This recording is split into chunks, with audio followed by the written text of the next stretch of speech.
Okay, traders, so people online often talk about the best parts of Forex trading. They basically highlight the industry or being a trader as the best lifestyle in the world. You have the most freedom, you can go on the beach, you can trade from the side of the pool, but is that really how it is? Especially in the learning phase? I definitely disagree. And in this video, I'm going to give you some points to basically make Forex more realistic for the viewer. So someone watching this video, they don't want to just hear why Forex is the best job in the world, but they want to hear the realistic side of trading and maybe some of the worst parts of being a Forex trader. And I'm going to break those down for you today. So we're going to start something that the majority of you can probably relate to. If you come from a family that don't know about trading, or your partner doesn't know what Forex trading is, it's going to be difficult for you. And I see this quite a lot.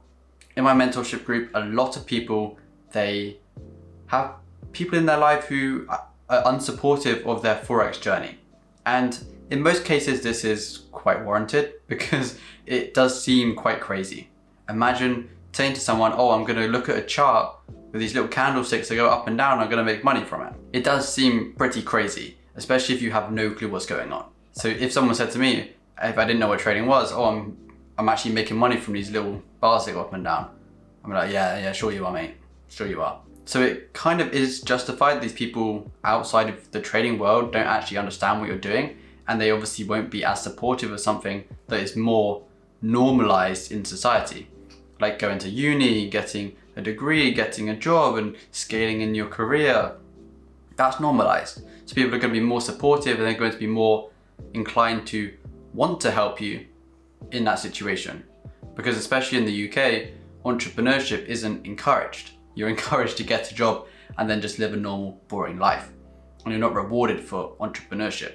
So when you actually try and go into something like this, trying to work for yourself, trying to basically not work for someone else, people aren't going to recognize it as a viable career option. And when you are actually losing for months or years during the first few years of your journey, this is going to be even worse for you, because they're going to be like, that thing, you're just gambling, you're just losing money for months, or you've been doing this 2 years now, you're just losing money. But they don't realize that you can't just make money instantly.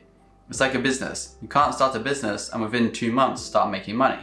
You can't want to become a doctor and then suddenly become a doctor. No, you have to go to university for 5 years, 7 years, and you have to pay hundreds of thousands of pounds in debt. Obviously student loan costs. So I kind of see trading as the exact same. The losses that you are actually taking during the first few years of your journey, could be months, could be years, depending on how you actually progress. In my mind, I see these as student loans or expenses for your learning. So let's say you buy a course, or you take some losses, or you sign up for a program, or you take some prop firm challenges. All these are kind of contributing towards the expenses to become a trader. And I kind of liken it to business expenses. So it could be buying the stock for your business, or research and development, or staff costs. All these things that you need to set up a business. Trading is the exact same. And it will always be difficult trying to explain things to people who don't have a clue what you're doing. So just focus on doing it yourself. It doesn't really matter what anyone else says. If you want to become a trader, you can become a trader. That's all you need to know. And speaking about losing money, this is another thing that people struggle with. They have to get a part-time job or a full-time job to actually support their lifestyle. So to have a roof over your head, to have food to eat, heating to keep you warm so you don't freeze to death, you need to obviously have income. You can't just quit everything and become a trader.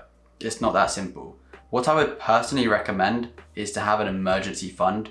If you did want to fully commit to trading, having at least 12 months of expenses in an account that is readily available to withdraw from, that you can pay your rent, you can pay your bills, you can pay your food, or any kind of emergency bills that could possibly come up, like fixing your car, or your fridge breaks and you need a new fridge. You need to expect that something bad will happen so that you can plan for it.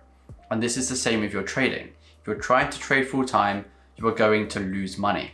It could be for a few months, it could be for a few years. And even if you are a full-time trader like myself, I have months where I lose money, and that's just completely normal for a trader. January, on my main account, I lost money. But because I have other income that supports me, and I have a large amount of savings that means that I could not make money from trading for the next 10, 15, 20 years or something, it does mean that I am kind of more confident in my trading because I don't have to force trades. I don't have to try and trade around my working hours. And this is something I see a lot with people who want to learn trading. They'll DM me on Instagram and they'll say, oh, I want to learn to trade. I want to trade London session, but I work during London session and I'm also working during New York session. So how do I even trade? And what they have to do is they have to do their back testing and all their strategy work in the evening. They have to go to bed, do their analysis before they go to bed or as soon as they wake up in the morning, and then set limits for London session. The downside for this is you can never manage any positions because you're most likely not able to go on your phone or manage positions during your working hours. So it kind of forces you to have a passive style of trading. And this is dangerous because once you have that passive style, you could be really profitable because you're not managing any positions because you are distracted.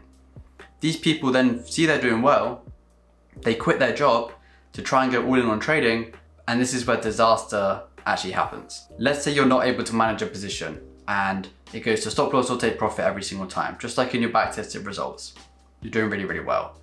And then you get into the situation like I'm in right now. I'm sat at my desk on the charts, I've got it up, boom, at every single minute of that trade, I see now. I've gone from not seeing any price movement, I just see take profit or stop loss, to now seeing every single fluctuation in price, every single fluctuation in my profits. It can be quite dangerous. You are going to make emotional decisions. You're going to trade when you shouldn't be trading because you have nothing else to do. So as a trader, keeping busy is very, very important. And that's why sometimes working a part-time job or having something to distract you that you have to do that takes you away from your trading, this can sometimes be very beneficial for a lot of people who aren't used to doing it.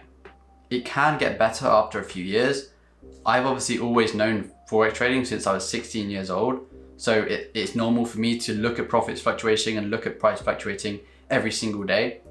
But for someone that doesn't have a lot of money and they're trying to basically get rich through trading and they're trying to quit their job to do so, it can be a very, very tough situation when you're sat there wanting to make money, but you don't want to force yourself into the markets, but you kind of have to because you have to pay your bills and you want to make money so you don't have to get a job in 12 months when your emergency fund has run out. It can be a tough situation to be in, and I definitely sympathize with everyone that's in that situation. And going on to the last point is you are going to be very, very bored. People don't talk about this enough. People talk about the lifestyle and all the things that you can do when you make money. But the issue is, and what I've found, yes, you can make a ton of money in trading. You know, I've had big days of $30, $40, $50,000 in a matter of hours. And you could say, oh, why don't you spend your money? Why don't you go on trips? And why don't you do this? I've done that in the past. You know, I've done the private jets. I've done the expensive holidays. I've done the expensive dinners and everything like this. But the issue with that, you get complacent. And you get complacent very, very quickly. So let's say you do really, really well for a couple of months or a few months. You decide, oh, I'm going to take a little break now. You basically stop trading. You don't look at the charts. You go on holiday for a few weeks. You come back. You basically had to start from zero. You have lost all your momentum. Don't have any motivation to actually work because you just want to live that cool lifestyle now. You've done the cool lifestyle. Now you just want to live that. You don't want to be back in your office, staring at the screens all day, putting in the work, doing testing, collecting data, doing trading, everything like this. It's not something that you really want to do. You need to have things that always keep you busy. Like I mentioned previously, having that part-time job, but now let's say you are a full-time trader, you need to be kept busy. This could be by doing sports. So in the summer you could play some golf, you could play tennis, you could do, I don't even know, play some football, you could do anything. In the winter you could go running, you could ride a bike, you could go to the gym more, anything to keep you busy. Best case scenario is you use your trading profits to invest into other businesses. So let's say you have a business you've always wanted to start, you use your trading profits to go into another business to then grow that too. And obviously the hours you're not trading, instead of forcing yourself into trades, you are then using that money to go into other businesses, which can be very, very beneficial if those businesses do succeed. But by just trading, you can be very, very bored, especially if you trade one session like I do. I usually trade for 4 hours of the day. That's my basically trading window. So if there are no trades during those 4 hours, what am I going to do during the day? That's why I film videos for this YouTube channel. I have other businesses that I actually run, and You know, I like watching sports, I like playing certain sports, I like doing things. If I was just a trader and did nothing else in my life, I'd be super bored. And I definitely would force myself into trades just for the sake of it, or end up just watching Netflix all day and just doing nothing. But no, I want to help you guys, and that's why I'm making these videos. So if you have any things that you struggled with in Forex, be sure to leave them in the comments down below. I'll catch you guys next time.